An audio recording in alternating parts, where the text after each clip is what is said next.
Hola, ¿qué tal? En esta oportunidad les quiero compartir un video acerca de variación instantánea. En videos anteriores vimos lo que era la variación y la tasa de variación simplemente era el incremento en el eje Y lo calculábamos con la fórmula f de b menos f de a. Es decir, que solo calculábamos la diferencia con respecto al eje de las ordenadas en un intervalo determinado.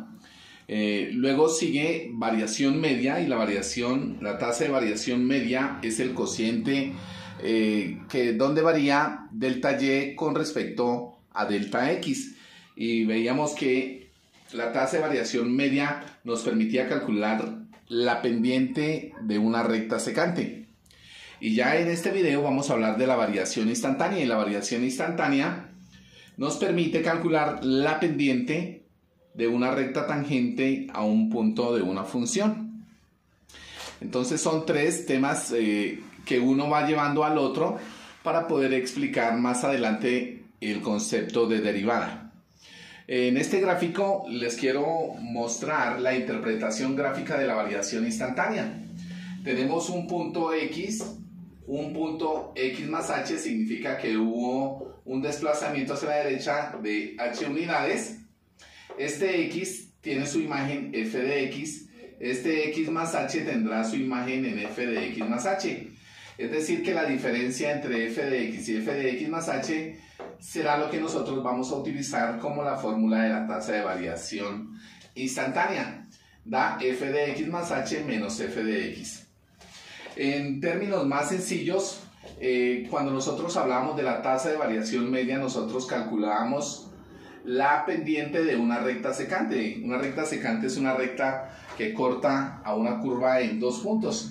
Y ya en la tasa de variación instantánea vemos que este punto se va acercando cada vez más al punto x. Por lo tanto, podemos definir que la tasa de variación instantánea de una función en un punto es el límite infinitesimal del cambio relativo de la función en un intervalo. Es decir, que el punto se hace más pequeño hasta que la recta secante se convierte simplemente en una recta tangente a un punto determinado. En conclusión, la tasa de variación instantánea no es otra cosa que poder calcular la pendiente de una recta que se convirtió en tangente después de haber sido secante. La fórmula para la tasa de variación instantánea dice lo siguiente: límite cuando h tiende a 0 de f de x más h menos f de x sobre h. En estos temas es necesario conocer algunos conceptos previos del álgebra, como es la factorización, productos notables también, la suma y la diferencia de los productos notables. Solucionando en esta fórmula, les quiero compartir un ejemplo donde nos piden calcular la tasa de variación instantánea de la función x al cuadrado más 3 en el intervalo 2,7. Esta es una función cuadrática, la graficamos y vamos a ver qué sucede con la tasa de variación instantánea.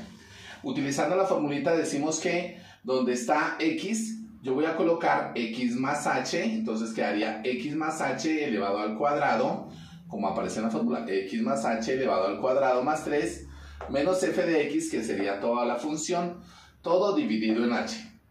Dice que h tiende a 0 porque como nos estamos acercando de este punto hasta este punto, el h se vuelve cada vez más pequeño, es decir, que tiende a 0.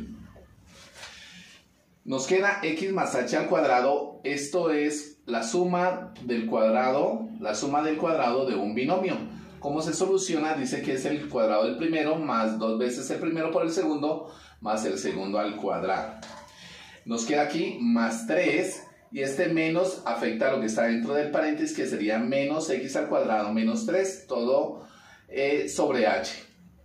Acá nos queda que x cuadrado lo podemos cancelar con menos x cuadrado y este más 3 con este menos 3. En el siguiente paso nos queda 2xh más h cuadrado, todo entre h. Acá utilizo factor común, el caso número 1 de factorización. H será el factor común de 2x más h, todo dividido en h. Cancelo h que está multiplicando con la h que está dividiendo y me quedaría 2x más h. pero como h tiende a 0, solo me quedaría 2x. A mí me piden que evaluemos esta función en el intervalo 2,7, es decir, que este sería x1 y y1, es decir, que aquí reemplazo x por el valor que corresponde de 2, es decir, 2 por 2, 4, es decir, que ese valor 4 sería el valor de la pendiente de una recta que más adelante en otro video miraremos que es la pendiente de una recta tangente.